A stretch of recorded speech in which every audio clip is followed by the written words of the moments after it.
ஆழ்வார் எம்பெருமானார் ஜீயர் திருவடிகளே சரணம். ஜீயர் திருவடிகளே சரணம். மன தூய்மையை பற்றி விளக்க வேணும் என்பது இங்கே கேள்வி. நமக்கு எவ்வளவுக்கு எவ்வளவு வெளி தூய்மை முக்கியமோ அதே போல மனதினுடைய தூய்மையும் மிக முக்கியமாக காட்டப்பட்டுள்ளது. இந்த மனசை பத்தி பார்த்தோம்னா, நின்றவான் இல்லா நெஞ்சினை உடையேன் என்று திருமங்கை ஆழ்வார் காட்டுகிறார். அதாவது இந்த மனசை கட்டுப்படுத்தவே முடியாது, ஓடிண்டே இருக்கு என்று திருமங்கை ஆழ்வார் காட்டுகிறார்.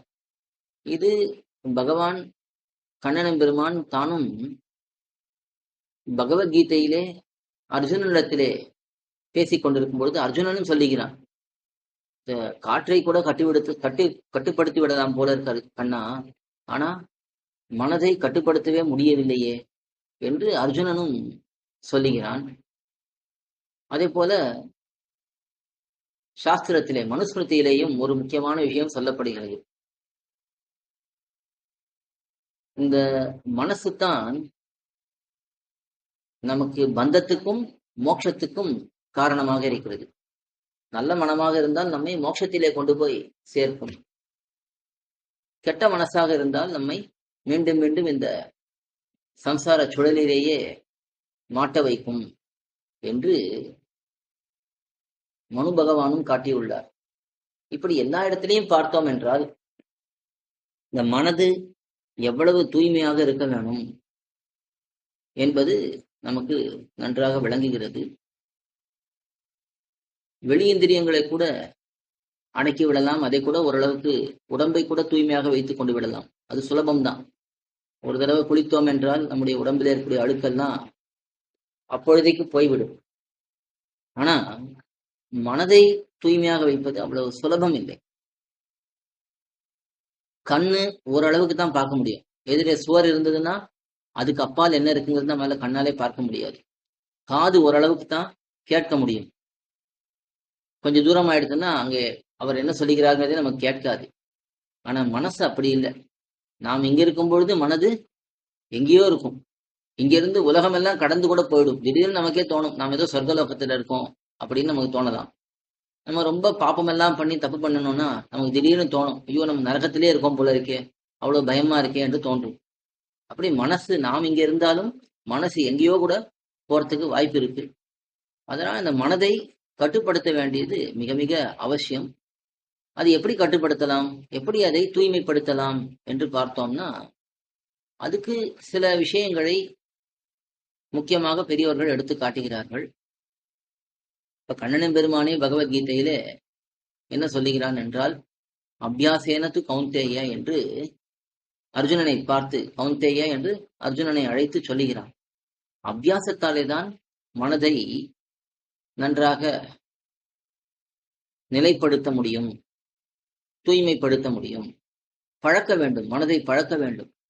நிறைய விஷயங்களிலே நமக்கு ஒன்று சுலபமா இருக்குன்னா அந்த வழியில போறதுக்கு தான் பிடிச்சிருக்கு. ஒரு இடத்துக்கு இங்க இருந்து ஒரு இடத்துல இருந்து இன்னொரு இடத்துக்கு போகணும்னா வண்டியில போறது பழகிடுத்துன்னா வண்டியிலேயே தான் போறோம். அது அடுத்த தெருவா இருந்தாலும் வண்டியில தான் போறோம். ஏன்னா நமக்கு மனசு பழகிடுறது, இப்படி போறதுதான் சௌகரியம் என்று. அதே போல ஏதோ ஒரு உணவு நமக்கு பிடிச்சிருக்குங்கிறதுனால நம்ம சாப்பிட்டுட்டே இருக்கோம். ஏன்? மனசுக்கு அது பிடிச்சிடுறது, மனசுக்கு அது பழகிடுறது. அதனால அதை அப்படியே பண்ண வைக்கிறது.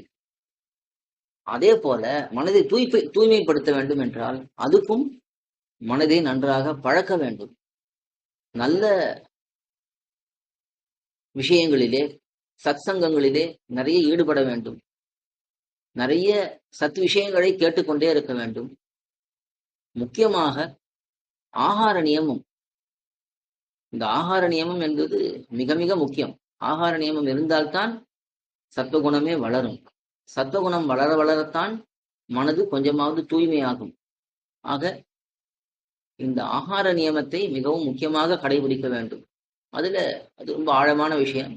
முக்கியமா ஆகார நியமத்தில் நாம் தெரிந்து கொள்ள வேண்டியது, பகவத் பிரசாதத்தை மட்டும்தான் நாம் சாப்பிட வேண்டும்.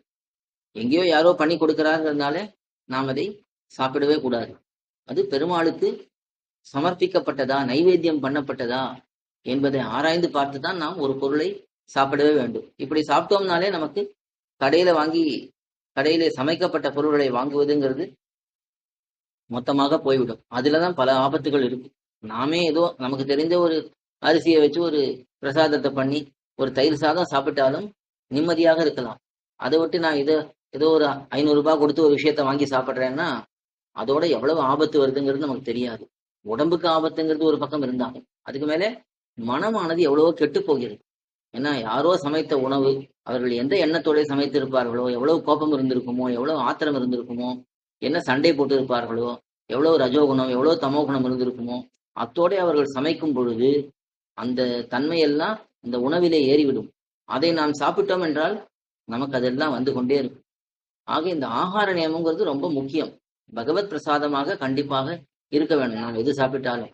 அப்பொழுதே அதுல ஓரளவுக்கு நமக்கு கட்டுப்பாடு வந்துவிடும். அதுக்கு மேலே நாம் பழகக்கூடியவர்கள் யாரிடத்திலே நாம் பழகுகிறோம். இப்போ ஒருத்தர் வைத்தியராகணும்னா என்ன பண்ணுவார்? வைத்தியர்கள் கூடயே போய் பழகுவார்.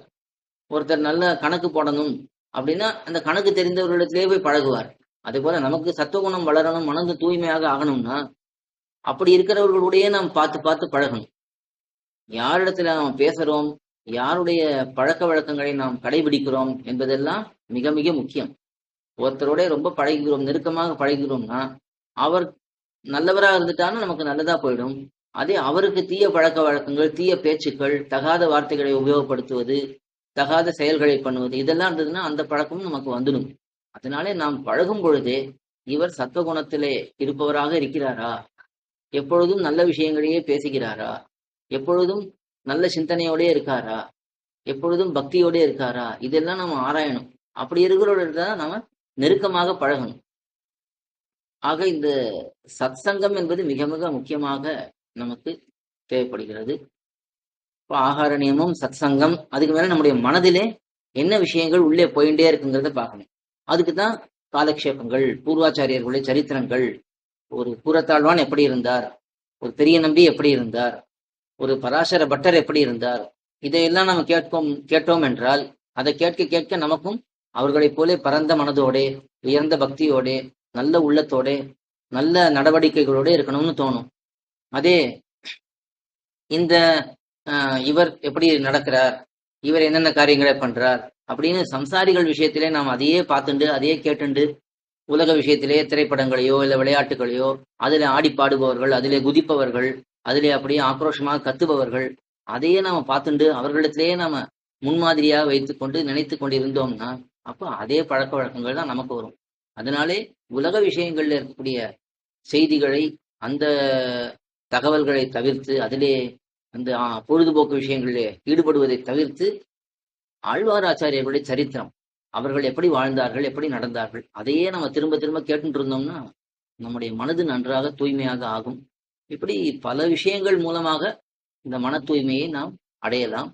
இதுக்கு மேல முக்கியமா ஒரு வழிகாட்டி ஆச்சாரியன், அவருடைய உபதேசங்கள் படி நம்ம கேட்டு நடந்தோம்னா நமக்கு ஒரு தெளிவு இருக்கும். நாம எதையோ எத்த தின்னா பித்தம் தெளியும்னு சொல்லுவார்கள், அதை போல இதை பண்ணலாமா அதை பண்ணலாமா என்று தேடி தேடி போவதை காட்டிலும் நன்றாக படித்தவர்கள், நன்றாக அனுஷ்டானத்தில் இருப்பவர்கள், அவர்களுடைய வழிகாட்டுதலின் பேரிலே நம்மை அமைத்து கொண்டோம்னா எல்லாமே நமக்கு சுலபமாக கை வந்துவிடும். இதுதான் ஆச்சாரிய அபிமானம், ஆச்சாரியனிடத்தில் அடிபணிந்திருப்பது என்றெல்லாம் பெரியோர்கள் காட்டுகிறார்கள். அது மிக மிக முக்கியம். இப்படி பல விஷயங்கள் இந்த மன தூய்மைக்கு உதவக்கூடியவை. அதையெல்லாம் சிந்தித்து பார்க்க வேண்டும். ஆழ்வார் எம்பெருமானார் ஜீயர் திருடிகளே சரணம், ஜீயர் திருடிகளே சரணம். கோயில் KOYIL என்னும் ஆப்பை கூகுள் பிளே ஸ்டோரில் இருந்தோ ஆப்பிள் ஆப் ஸ்டோரில் இருந்தோ டவுன்லோட் செய்து இது போன்ற சம்பிரதாய விஷயங்களை கேட்டு மகிழலாம். எங்கள் வலைத்தளம் koil.org KOYIL.org